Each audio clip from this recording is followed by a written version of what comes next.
Imagine spending a decade sacrificing everything for a husband, only to hear him snarl, "If you die, I can be with Savannah," as your heart fails. Now I'm back, watching him leap into the lake for her, knowing he'll be paralyzed again, and this time I don't care. My son calls me a jealous hag for not letting his dad die for a mistress. My in-laws slap me and scream I'm a murderer. But the rage in my chest? It's not sadness anymore, it's fuel. Do you think I'll let them break me twice? Chapter 1. To save a female colleague who had fallen into the water, my husband, who didn't even know how to swim, leapt in after her. He ended up paralyzed from the waist down. For 10 years, I cleaned up his feces and urine, stayed by his side day and night, until I was utterly worn down, so much so that I collapsed and had to be hospitalized. He wheeled himself into my room, eyes gleaming with hatred and twisted excitement. "Even if you took care of me for 10 years, my heart only belongs to Savannah. If you die, I can finally be with her." The machines beside me screamed with piercing alarms.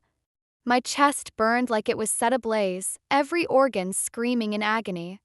And then, when I opened my eyes again, I was back on the day she fell into the water. "Diana, let go of me right now. If something happens to Savannah, I won't forgive you." As I watched Savannah thrashing in the water, crying out for help, the fog in my mind slowly cleared. Beside me, my son stared up with eyes full of contempt and disappointment. "Mom, you always said boys should be brave. So why won't you let Dad save Aunt Savannah? Aunt Savannah might die. Can't you stop being a jealous hag for once?" Around us, the crowd began to murmur, their judgmental whispers sharp as knives. "This woman's too selfish. Not only is she refusing to save someone, she won't even let her husband step in. Even kids are more sensible than she. I feel bad for her son growing up with a mother like that. If they keep wasting time, that woman's not going to make it." In my past life, I had stood my ground and stopped Jeremiah Hansen from jumping in. He flew into a rage and beat me in front of everyone. Even my own son never forgave me. He thought I was cruel, heartless. He never called me Mom again. Remembering everything, I gripped Jeremiah's arm tighter and pulled out my phone. "Honey, you can't go. You don't know how to swim. Think about me and our child. What would we do if something happened to you? Bad omen. Get lost." Jeremiah kicked me aside. "You selfish woman. All you ever think about is yourself. If something happens to Savannah Kelly today, I don't want to live either." He turned and dove straight into the water. "Ah!" My son exhaled in relief, then looked at me with righteous indignation. "You're the adult, but I'm the one who's acting more sensibly. If anything happens to Aunt Savannah, I'll..." Before he could finish, I slapped him. "You'll what? You ungrateful brat. Did you forget who gave birth to you? Since when do kids get to meddle in adult affairs? Get lost." He stood there in shock. But in his eyes there was no fear, no respect, only defiance and suppressed rage. If he had been older, he probably would have hit me back without a second thought. I let out a bitter laugh. I truly had no idea what kind of spell Savannah had cast to enchant this father and son so completely, so deeply, that they could no longer recognize their own wife and mother. Across the water, the moment Jeremiah jumped in, he realized something was terribly wrong. He didn't know how to swim. In fact, he had always been terrified of water.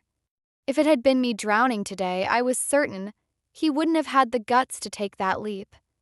"Jeremiah, I knew you wouldn't abandon me." Savannah barely had time to feel relief before she saw him flailing helplessly, gulping mouthfuls of murky water. You can't swim? Then why the hell did you jump?" Before he could answer, the cold, foul lake water surged into his lungs through his gaping mouth. In panic, he pressed down hard on Savannah's shoulders, desperately trying to stay afloat.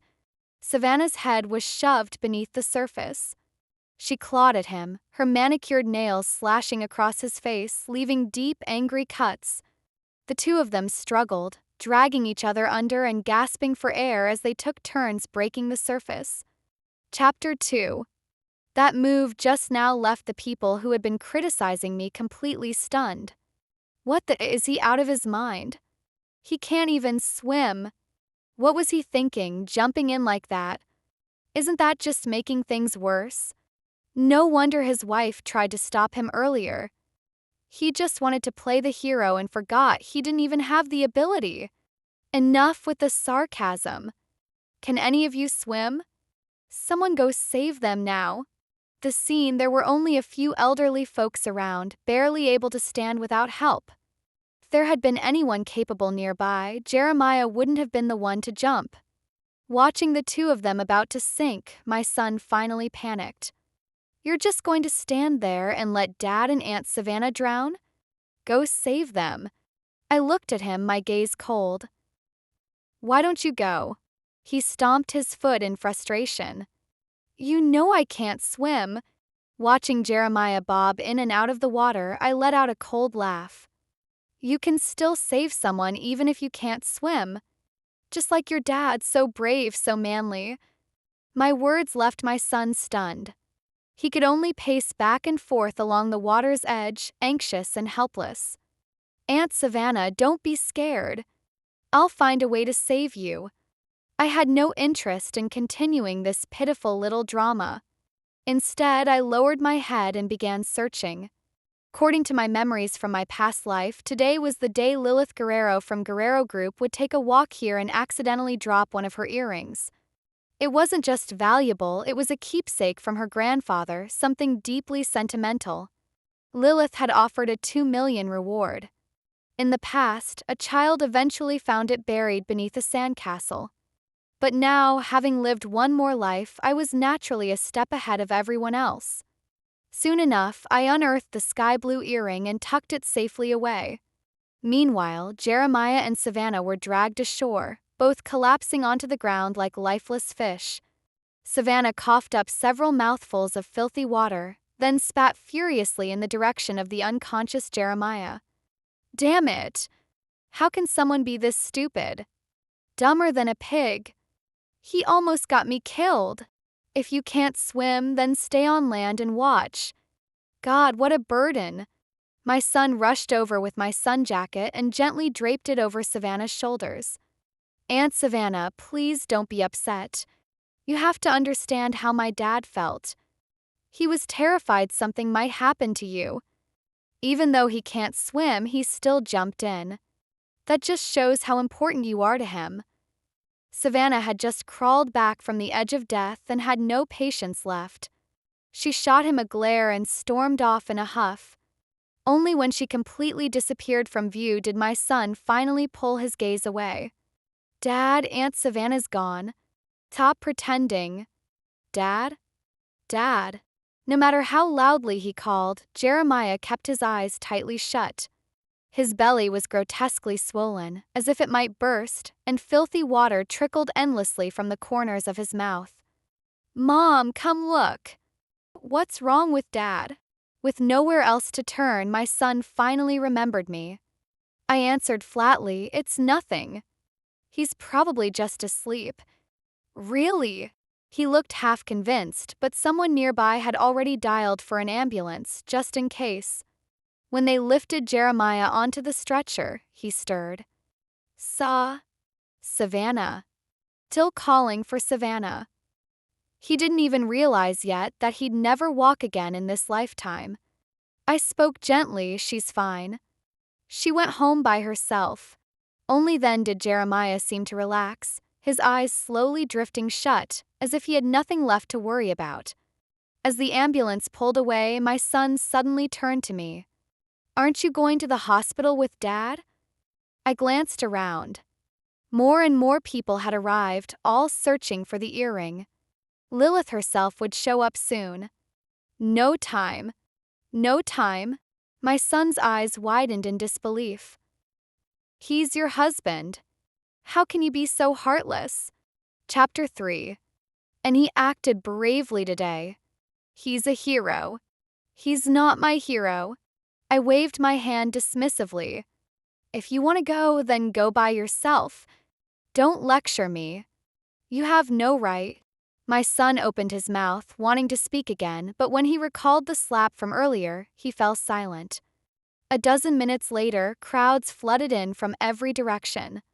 Lilith arrived, flanked by several bodyguards, her face tense with worry. Whoever finds my earring, I'll transfer 2 million on the spot. Please help me. Crowds scattered instantly, searching frantically. Lilith and her bodyguards joined the search themselves. I approached her and calmly took out the earring I had found earlier. Miss Guerrero, I picked this up just now. I'm not sure if it's the one you lost. Lilith looked up. Her expression shifted from disbelief to elation, then suddenly collapsed into tears. It's mine, it's mine. This is the earring my grandfather left me. I thought I'd never see it again. Curses erupted from every direction. Damn it, she found it that fast? Just our luck. 2 million gone just like that. I was counting on that to pay off my mortgage. Guess luck wasn't with us today. Let's go, let's go. Lilith gradually calmed down, then grabbed my hand, her eyes shining with excitement. Thank you so much. Give me your bank details, I'll transfer the money right now. I smiled and shook my head. Miss Guerrero, I don't want the money. Her eyes widened in disbelief. It's 2 million, are you sure you don't want it? I nodded firmly. If I took that money, knowing Jeremiah's family, they would cling to it like leeches for the rest of their lives. Just the thought of that mess gave me a headache. It was better to use this moment to change my life entirely. I just want a job, Miss Guerrero. A chance to prove myself. Lilith's expression shifted, her eyes instantly cautious. All right. But let me be clear, I won't give you special treatment just because of the earring. You understand what I mean, right? I nodded. I understand. After leaving my phone number, Lilith departed with her bodyguards. I hailed a taxi and headed to the hospital. Jeremiah's parents were already there waiting. Where have you been? Jeremiah's father questioned coldly. My son stood beside him, looking smug, clearly eager to see me get scolded. I had something to take care of. And what could possibly be more important than your husband's life? Do you even realize he's still in the ER, fighting for every breath? My mother-in-law stormed over and grabbed me by the collar. You knew he couldn't swim. Why did you let him jump in? Why didn't you stop him? I answered calmly, I did try to stop him. No, you didn't. Suddenly, my son stepped forward. You're the one who told Dad to save Aunt Savannah. You said a real man shouldn't be a coward. As he spoke, he shook his head, his eyes burning with defiance, daring me to deny it. My chest tightened, the pain sharper than when my oxygen tube had been torn out. I truly couldn't understand what I had done so wrong to deserve this kind of hatred from my own son. What more is there to say? You're just waiting for my son to die so you can snatch the inheritance and run off to remarry, aren't you? My mother-in-law's voice rose in fury before her hand struck my face with a sharp slap. I didn't flinch. I raised my hand and slapped her back even harder. She froze, one hand pressed to her cheek, eyes wide in disbelief. Ever since I married Jeremiah, I had endured, swallowed my pride, and worked myself to the bone, so much so that they all thought I was someone easy to trample on. She never imagined that even in death, I still had this strength left in me. Chapter 4. Diana, how dare you strike your elders? Don't you have any manners or proper upbringing? I calmly pulled out my phone and brought up the video I had just recorded. Elders should be even more reasonable. Just because you've lived a few more years doesn't mean you can act without restraint. To his credit, my father-in-law remained composed. He snatched the phone and began watching. The video captured everything. I was the one giving Jeremiah a warning that he couldn't swim, urging him to think of me and our child. But he had insisted on diving in. My in-laws exchanged a glance, awkward and visibly speechless. Diana, this was indeed Jeremiah's fault. But no matter what, you're still husband and wife. You can't just leave him behind. Yes, your child is already this grown. Think about his future. Don't act on impulse. I knew they were just afraid of losing a free caregiver. After waiting a while longer, the doctor finally stepped out of the operating room. The result was exactly the same as in my previous life. Due to prolonged oxygen deprivation, Jeremiah had suffered neurological damage. From now on, he would be confined to a wheelchair requiring constant care. My in-laws wailed, then promptly found excuses to slip away. They had other sons. Staying would only mean taking on more responsibility. Jeremiah, meanwhile, behaved as if nothing had happened. He lay there, casually sending voice messages to Savannah on his phone. "Savannah, are you okay?" "I'm fine too, don't worry about me. Once I'm discharged, I'll learn how to swim. I swear this kind of thing will never happen again." Savannah didn't reply for a long time. Jeremiah's face darkened with impatience before he turned to me. "When can I be discharged?" When Jeremiah found out he'd spend the rest of his life in a wheelchair, he tore through the hospital room in a blind rage. This time, I didn't stop him. I simply stood in a safe corner, silently watching him destroy everything. In the end, he had to pay the hospital a hefty compensation, nearly draining all his savings. Back home, he trashed everything again. My son locked himself in his room, sending messages to Savannah. "Aunt Savannah, Dad's really scary right now. Can you come and keep him company?" I pretended nothing had happened and quietly served 4 dishes and a soup on the table. Jeremiah slammed his hand down. "Your man's a cripple for life now, and you still have the nerve to sit there and eat? Did a dog eat your conscience?" I didn't even glance at him. I looked straight at my son. "Eat." He threw down his utensils, more furious than Jeremiah. "If Dad's not eating, I'm not eating either. He's right, you're heartless. Aunt Savannah is way better than you. If she were here, she'd be comforting Dad, not just shoveling food into her mouth like you." I said nothing, only nodded and calmly picked a bit of each dish for myself.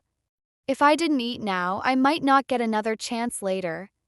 The moment he mentioned Savannah again, Jeremiah snapped. He swept the plates and bowls off the table in one violent motion and, in the chaos, lost his balance and toppled from his wheelchair. In my past life, I had always worried that he couldn't take the blow, constantly giving in, only to be repaid with endless insults and abuse. Now I understood. If I meant nothing to him, then why should I care whether he lived or died? "Dad!" My son rushed over, but with his small frame, he couldn't do a thing. "How can you still be eating? Don't you see Dad fell? Why aren't you helping?" I continued chewing slowly and deliberately, my full attention on the meal before me. "Diana!" Jeremiah roared, eyes bloodshot. "Get over here and help me up, or you'll regret it." I calmly set my bowl down and pointed to the scattered food on the floor. "This is your meal. If you don't finish it, there won't be a next one." Chapter 5. "And you, if you don't want to eat, then go hungry." I turned and headed upstairs, leaving the father and son still hurling curses behind me. "Diana! Once I can stand again, I'll tear you apart piece by piece, you filthy woman." My son tried to soothe him. "Dad, don't be mad. I already called Aunt Savannah. She's coming soon, and I bet she'll bring something delicious." Jeremiah nodded with certainty. He and Savannah had always been close, and this time he'd gotten injured saving her. Emotionally and morally, she had no reason not to step up and take care of him. "When Savannah gets here, I'm kicking that nasty woman out. She's just kicking me while I'm down." "Yeah. I've always wanted to live with Aunt Savannah. She's 1,000 times better than her." I sneered. Savannah would come, but not yet. Lilith had scheduled an interview for me that afternoon. I needed to dress well and leave a good impression. Downstairs, the father and son kept rambling on, plotting how to kick me out and imagining their perfect little life with Savannah. When I came downstairs, fully dressed, Jeremiah froze. I wore my old professional attire, stockings, and high heels I hadn't touched in years. Back then, this look had driven him wild. I figured it still might. Why are you dressed like that? I'm not even dead yet, and you're already out to seduce other men? I met his glare with a half smile. Dead or alive, what difference does it make? Jeremiah's face turned red with shame and fury. Just wait until tonight. I'll make you pay for this. You should be more worried about how you'll get to the bathroom. I shut the door behind me, cutting off his useless rage. The interview went smoothly. Before marriage, I had already made a name for myself in the design world. I only gave it up to take care of the family. Lilith was generous. She directly assigned me to lead a branch's design projects right within my expertise.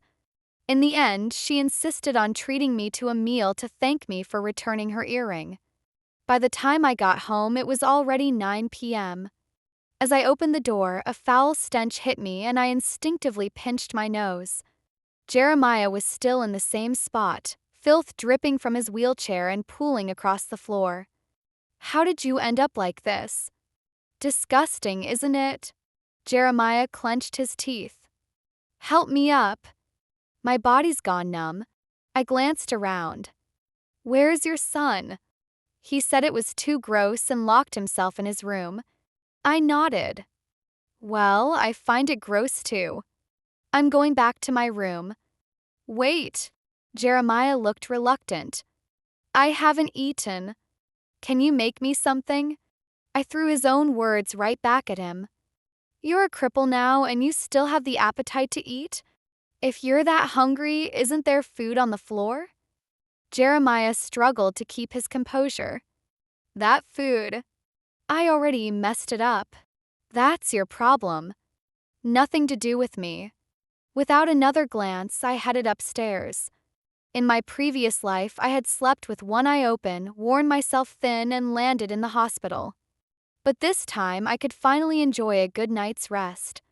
I slept soundly until 8 in the morning, my body light, my mind relaxed.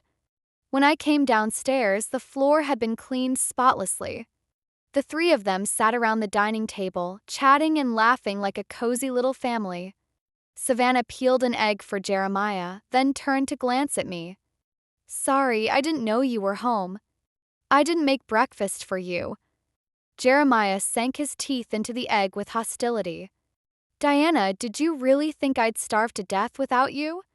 You're wrong. I still have Savannah. She'll take good care of me. She's 10,000 times better than you. My son nodded vaguely, his mouth stuffed. I've never had such a delicious breakfast. Only I noticed the flicker of disgust and irritation in Savannah's eyes. I glanced around and sure enough, there was a phone propped up nearby, silently recording. Savannah's peeling the egg with a smile, but her eyes flash with disgust, and I just spotted the hidden phone recording every second of this cozy family breakfast. Jeremiah thinks she's his savior, my son thinks she's a saint, but do they know she's only here to play a part? Will the video expose her true face, or will she twist it to make me look like the villain? Drop your thoughts. Does Savannah's act last, or does karma finally catch up?